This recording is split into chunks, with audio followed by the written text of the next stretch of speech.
Endrit Thaçi, djali i presidentit Hashim Thaçi, ka vizituar sot baban e tij në Hag, aty ku po mbahet në paraburgim.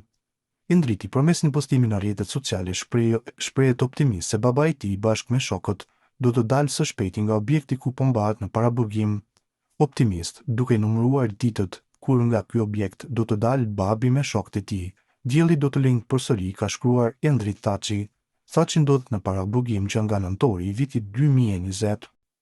Ditëve të fundit në media u raportua për praninë e dronave serbë brenda territorit të Kosovës, duke rikthyer shqetësimet për sigurinë dhe sovranitetin e vendit, veçanërisht në zonat kufitare. Këto raportime kanë nxitur reagime dhe diskutime në opinionin publik, ndërsa institucionet e sigurisë janë detyruar të sqarojnë natyrën e aktiviteteve ajrore të evidentuara. Lidhur me këtë çështje ka folur eksperti i sigurisë Drizan Shala, i cili thekson se raste të tilla nuk janë të panjohura për Kosovën. Në të kaluarën ka pasur raste të dokumentuara kur fluturimet e dronëve mbi brezin kufitar të Kosovës janë identifikuar si të ardhura nga Serbia, duke ngritur shqetësime legjitime në lidhje me sigurinë dhe sovranitetin, shprehet Shala.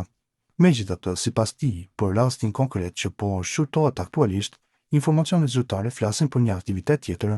Sipas informacionit zyrtar të dhënat për rastin në shqyrtim, aktiviteti ajror i regjistruar i përket misionit ndërkombëtar të sigurisë KFOR, i cili vepron sipas mandatit të tij, duke monitoruar dhe ruajtur stabilitetin, thekson eksperti i sigurisë.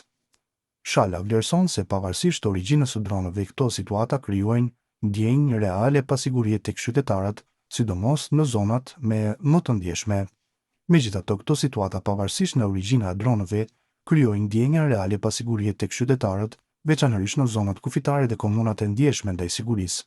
Për banorët vendas, dallimi mes një droni të një misioni ndërkombëtar dhe një droni që vjen nga jashtë territorit nuk është gjithmonë i qartë, gjë që ndikon drejt për drejt në përcaktimin dhe perceptimin e rrezikut dhe paqen publike, vlerësoi ai. Sipas Shalës, pikërisht për këtë arsye është i domosdoshëm një komunikim më i hapur dhe më transparent nga institucionet përgjegjëse. Është shumë e rëndësishme që institucionet lokale dhe misionet ndërkombëtare të sigurisë të angazhohen në një komunikim më aktiv dhe transparent me shoqërinë, duke sqaruar se çfarë ndodh, për çfarë arsye dhe si. Informimi i duhur dhe në kohë është baza për të parandaluar panikun dhe për të shmangur keq interpretimet e situatave të sigurisë, theksoi ai.